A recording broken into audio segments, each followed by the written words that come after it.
TNPSC பொறுத்த தேர்வுக்கு தயாராகும் அனைவருக்கும் வணக்கம். நமக்கு இந்த வீடியோவில் என்ன பார்க்க போகிறோம்னா, ஆல்ரெடி குரூப் 4 தமிழ் ரொம்ப டஃப்பாக கேட்டிருந்தாங்க. இதுக்கப்புறமேட்டு தமிழ் எப்படி படிக்கணும் அதுதான் இந்த வீடியோவில் பார்க்க போகிறோம்.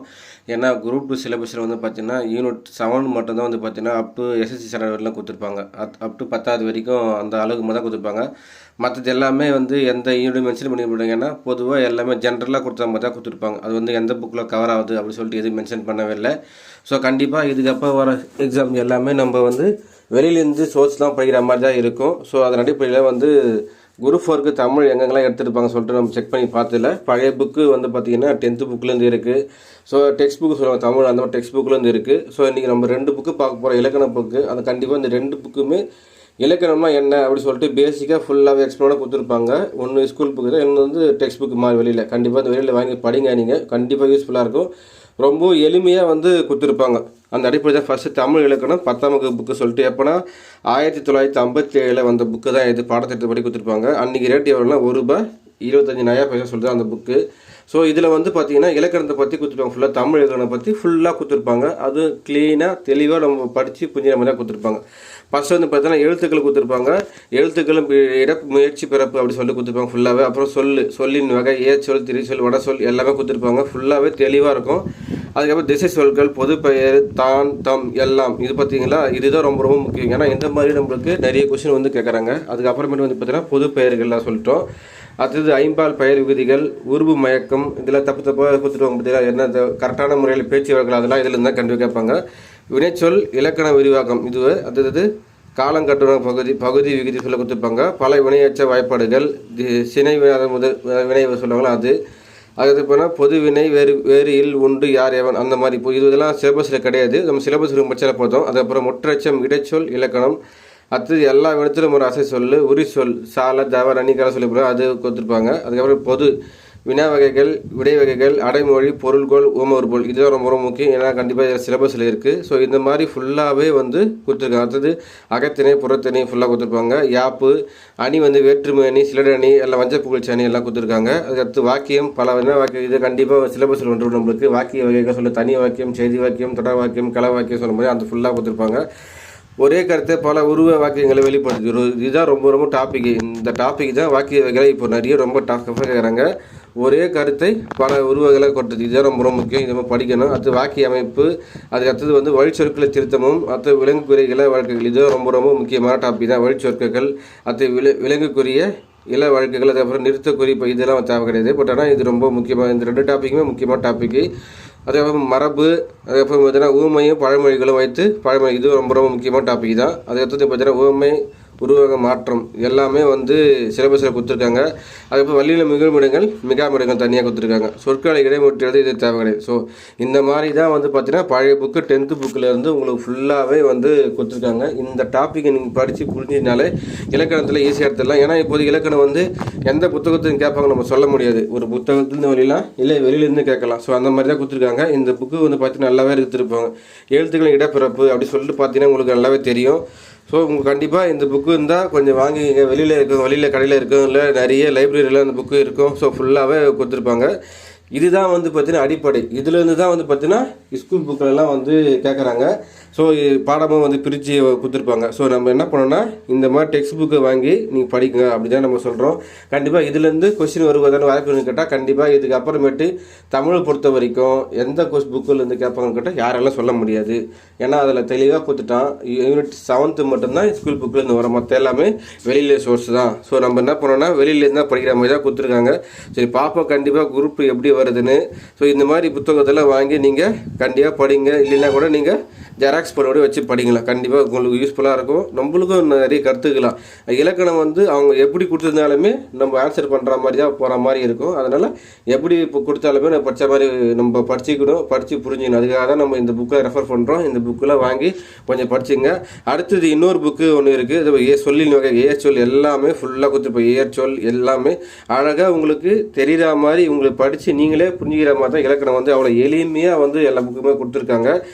படிக்க சொல்ல நம்மளுக்கு எல்லாமே புரியுது சென்டென்ஸ் அந்த மாதிரி தான் கொடுத்துருக்காங்க. ஏன்னா இது வந்து அடிப்படையான சொற்களை வச்சு நம்ம படிக்கும்போது அவங்க கொஸ்டின் பேப்பரில் எப்படி கேட்டாலுமே அவங்க வந்து நம்ம என்ன பண்ண கொஸ்டின் பேப்பர் மாற்றி கேட்டால் கூட நம்ம அந்த கொஸ்டின் பேப்பரை வந்து புரிஞ்சுங்கன்னு போடுற மாதிரி தான் இருக்கும். ஸோ திரிசொல் என்னென்னா திரிசொல் வந்தது இந்த மாதிரி ஃபுல்லாக டாப்பிக்குமே இதில் கவர் ஆகுது. கண்டிப்பாக ரொம்ப யூஸ்ஃபுல்லாக இருக்கும். இந்த புக்கை வாங்கி படிங்க. அடுத்த புக்கு இன்னொரு புக்கு நம்ம பார்க்கலாம். வந்து பார்த்தீங்கன்னா தமிழ் இலக்கணம் சொல்லிட்டு ஆறுமுக நாவலர் எழுதிய புத்தகம் தான். கண்டிப்பாக இதுவும் வந்து உங்களுக்கு படிக்கிறது ரொம்ப எளிமையாக இருக்கும். இலக்கணத்தை பற்றி ஃபுல்லாக பாதி கொடுத்துருப்பாங்க.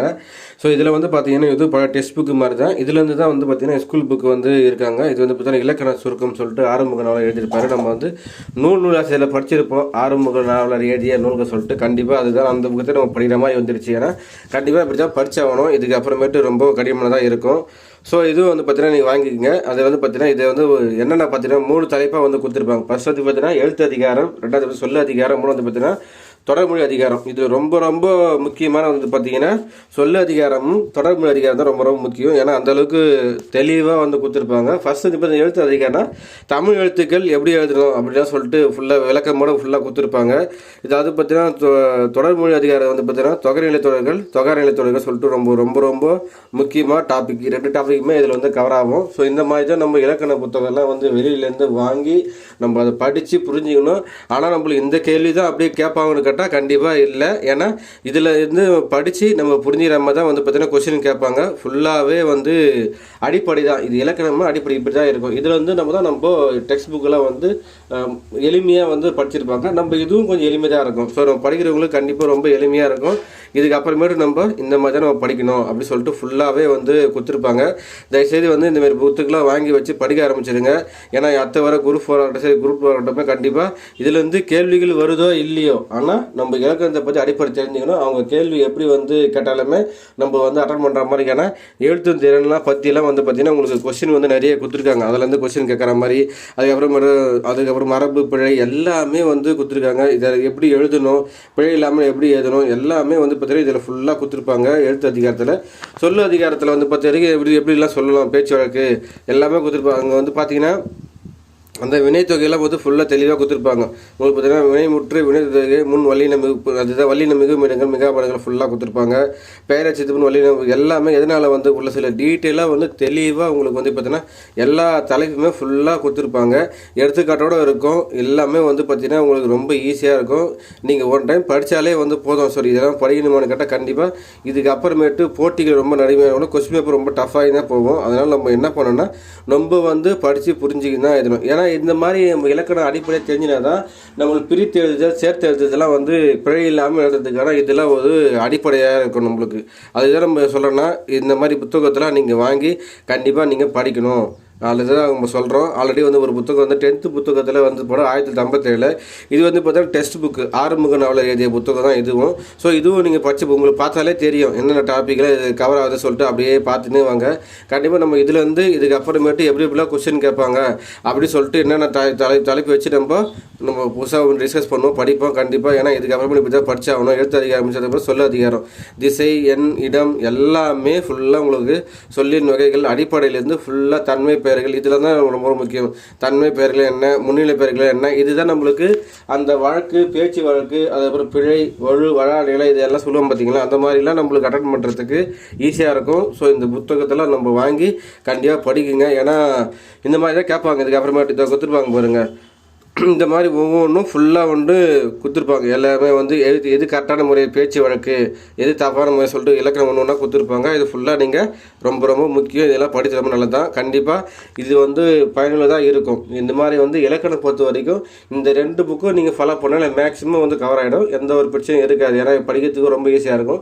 இதுக்கப்புறமேட்டு கொஸ்டின் இப்படி கடலில் நம்ம கடினமாக இருக்கிறதுக்கான வாய்ப்பு ரொம்ப ரொம்ப கம்மி தான். ஏன்னா நம்ம அந்தளவுக்கு எல்லாமே ஃபுல்லாக நம்ம தரவாக படிச்சிக்கிறோம். சரிங்களா? ஸோ இந்த வீடியோ பிடிச்சி லைக் பண்ணுங்கள். புதுசாக மறக்காம நம்ம சேனலை மட்டும் சப்ஸ்கிரைப் பண்ண மக்களே. தேங்க்யூ.